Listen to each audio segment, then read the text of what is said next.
Welcome back to Bits of an Artist's Life. This is Sandy. In this week's video, we do a little experiment. I wanted to see what just 3 color pencils, red, yellow, and blue, would do. These are water soluble, but you could use any color pencil, probably even one that's not water soluble. But in this video, I do activate these with water. You could try this experiment out with watercolor pencils, the Caran d'Ache Neocolor 2, anything like that. I think this would work with.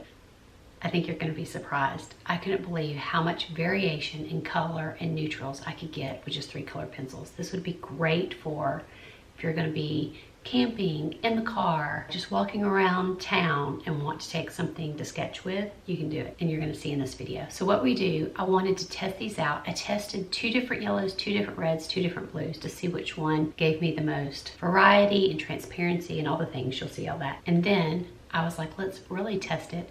And let's do a painting or / drawing. Let's do a piece of art. So that's what I did. We're going to do a piece of art together, just using these 3. Let's just stop all the talk and let's just get into it.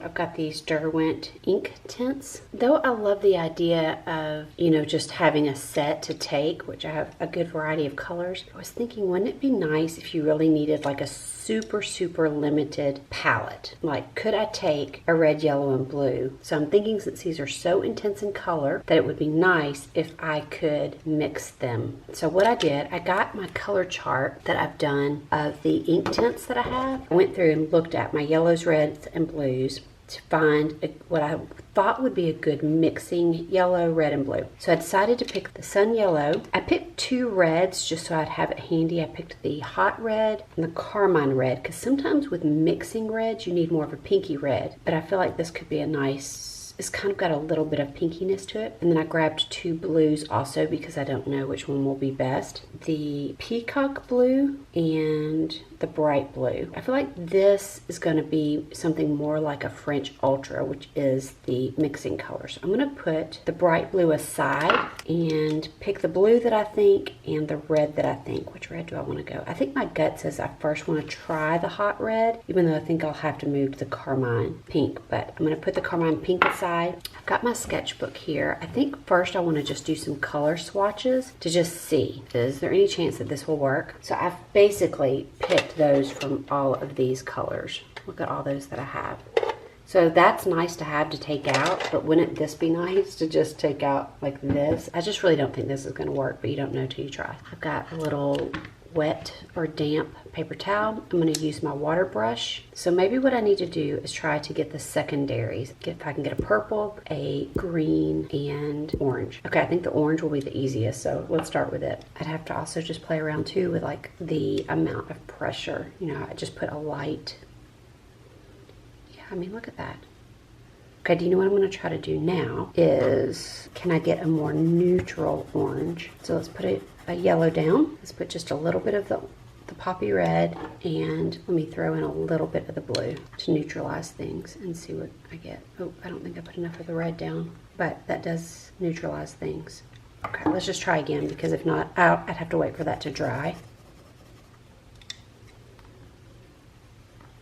This would end up basically being like your paints, that you would just need to know your palette and what does what. I mean, look, that's a nice neutral. Wow. You know what I also want to try though? What happens if I layer it in a way where I put a layer down? So let's put the yellow. I'm going to wet it and then let that dry. And then I'll put a layer of the red and let that dry. Let's see how it looks that way. Hopefully I'll remember to come back to that. I need to let that dry. So yellow and blue make green. So I'll just try that first, and then I'm going to try to do a neutral. I'm going to add just a little bit of the blue. See what happens. Yeah, wow. Okay, this is going to be a game changer, guys. Wow. Right, there's my yellow. I'm going to go for a little greener, and then I want to throw in a little red to neutralize things and see what happens. Ooh, I'm excited. I've been working so hard to try to figure out how to use color pencils in a way that I like to use them and get loose things. That's gorgeous. I can't wait to see what that looks like dry. Okay, let's go for a really neutralized. Wait, is this dry yet? No. So I've been trying to learn these color pencils because I really want to be ready for, car trips, be able to use these well and get the results that I want, and I'm just not there yet. But if I only had like 3 colors and could learn them well. Wow, that would be a game changer to have my whole palette right there, dry palette in my hands. I mean, look at that. Wow. I'm gonna go for an even darker blue. I mean, green. Ooh, that's like, oh, that's black. Wow, okay.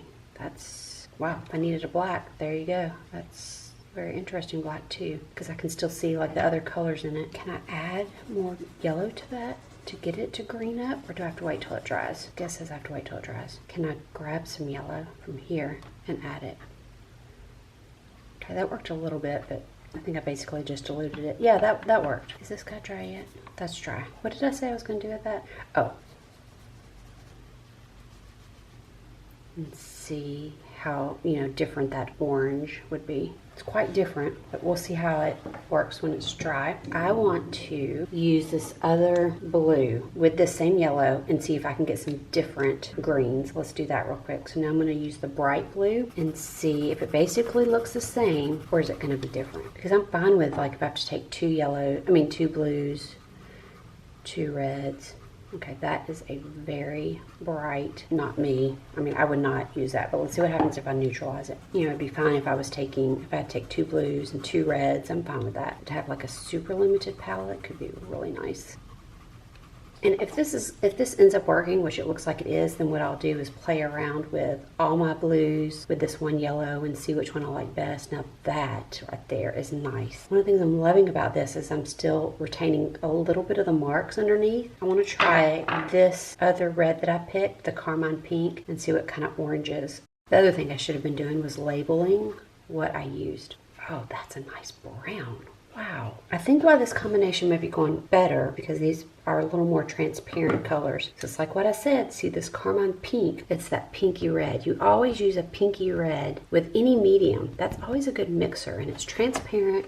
This may be my go-to right here. And this is looking great too. I'm gonna put the poppy red off to the side now. Now what do I need to do? Purple. I'm using my Carmine Pink and Peacock Blue and seeing what happens. That's nice. That ended up being kind of a pinky purple, so let's add more blue and try to get a bluer purple. And now let's try a more neutral purple. So that means I'm going to need to add some yellow to this. And what I'm probably going to get is a nice, just neutral color.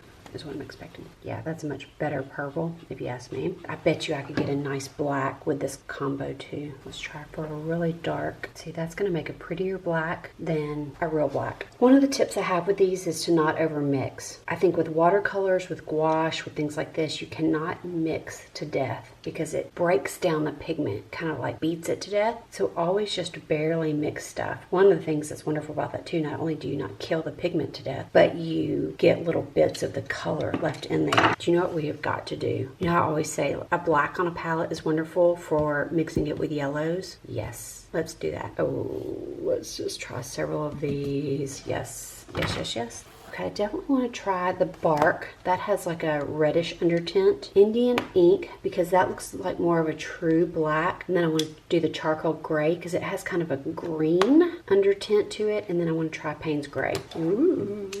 This is going to be so stinking fun. I can barely handle myself. I'm going to just tell you right now, I'm going to be stunned if this doesn't work. Okay, and it works. Yes. Hello. And I hope this also is helpful because if you are limited with your finances, but you wanted to have a dry medium like this, then you could have just one yellow, or you could buy 2 yellows, a cool and a warm, and a cool and a warm of your red, and the same with the blue, just like I always say with my other mediums, and then you don't have to buy a massive set. So hopefully it's a game changer financially also, if you're like, oh, I really want to try these ink tints, but man alive, they're expensive, or to buy a set. This allows you to extend it in just mind-blowing to me ways. I'm going to use this painting right here that I have on my dining room wall as my reference. I call her Hilda. There's kind of a whole story behind that. Let me give you a close-up. I love this painting so much. It kind of scares Grady. He doesn't really like this painting, but I love it. But we've called her Hilda. I think in real life her name was Biddy, B-I-D-D-Y. That's gonna be my reference. Every part of this whole painting / drawing is going to be neutralized. There's going to be a red, yellow, and blue. What I'm doing is kind of just looking at the parts of the painting and things that have more of a red tint, I'm putting more red in. Things that have more of a yellow tint, more yellow. etc. If it's just a neutral and a dark, I'm putting lots of all three down. Just kind of hack it in with my pencil and get some colors down. And then what I'm going to do is take a wet paintbrush, or at times even just my fingers, because there's something really wonderful about getting your fingers in there with this kind of thing. One, it keeps you loose. And two, it helps you feel the paint and the paper. There's a point with rubbing or wetting paper that it doesn't want to be rubbed anymore. If you'll stop at that point, let it dry completely, then you can go back over with more layers and the paper is happy with you. It will not be upset. It will completely be fine with you putting more layers and more paint. But you have to, go by it the way it wants to be treated. Here's my first layer. I'm letting it dry now, and then I'm going to go back in and just keep layering, keep adding colors until I get it either until I get bored or as rich of colors as I really, want it to be. And I'm just kind of letting my eyes adjust to the painting as I'm looking and, trying to get greens where greens are and darks where they need to be. And I'm trying to stay loose. It's a little hard with pencils for me and with this subject matter to stay really loose. Here's the other thing why it's fine to just slop it on at this point is you're going to be putting more layers on, and you can define edges later.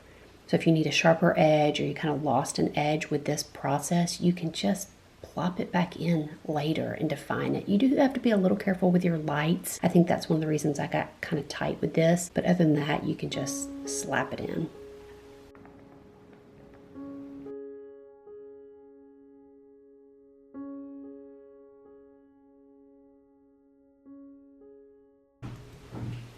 I'm at the end of a painting work day and I've got my still life there, and I just wanted to kind of keep chipping away at this.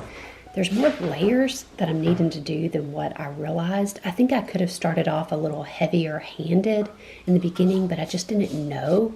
And so I'm having to do a ton of layers.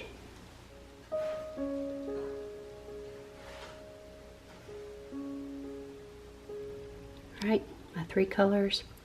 I'm done. I could keep working. This is not perfect by any means, but I just kind of got bored with it. Layering is not my thing at all, but you could definitely do a lot with just these three colors. I do think it's a real option. And again, this really could have used more and more layers, but I just kind of got bored. And her poor little face, a lot more could be done to it too. But there it is. It was fun. It was a nice experiment, and I definitely recommend this if you are low on budget. You can make some really beautiful neutrals. If you don't mind layering, I think it's a great way to go. I told you that was going to be interesting. If you missed last week's video, I did a review on 3 different types of pretty large, cheap paper. One of them was dirt cheap. I loved all 3 papers. So I'll put a link to that here or here, wherever it is, in case you want to check that out. If you're like, yes, please, I need some art on a cheap budget. I love the pencil idea and give me some cheap paper. Check. Already done, and you can go watch that now. Were you as surprised as I was? I mean, I'm not, Hilda, the painting of Hilda, I mean, she looked a little weird. And I don't know why I took on a subject like that with pencils. So tight and detailed. I should have done something else. Maybe I will take it on and try something else, like a landscape or something. That would probably be better. Anyways, I digress. Let me know what you think. If you enjoyed it, if you think you would give it a try, or maybe this is what you always do. This is not what I always do. I mean, not that I like pack light or anything, but if I did want to pack light, this is what I could do. I found that out, but I'm not a light packer. You're probably never going to see me on a trip with just 3 of these, but I could if I wanted to. Also a video on favorite colors. It's an old one, but there's a lot of kind of concepts in that video about color mixing that apply to, now I realize, even color pencils. But you really don't need a ton of colors with really anything if you're able to layer them or mix them, because you can make a wide variety of colors, and then you also can have a more coherent picture or painting if you're using the same colors all throughout. Hope you've enjoyed this week's video. I will see you back here next week. Bye.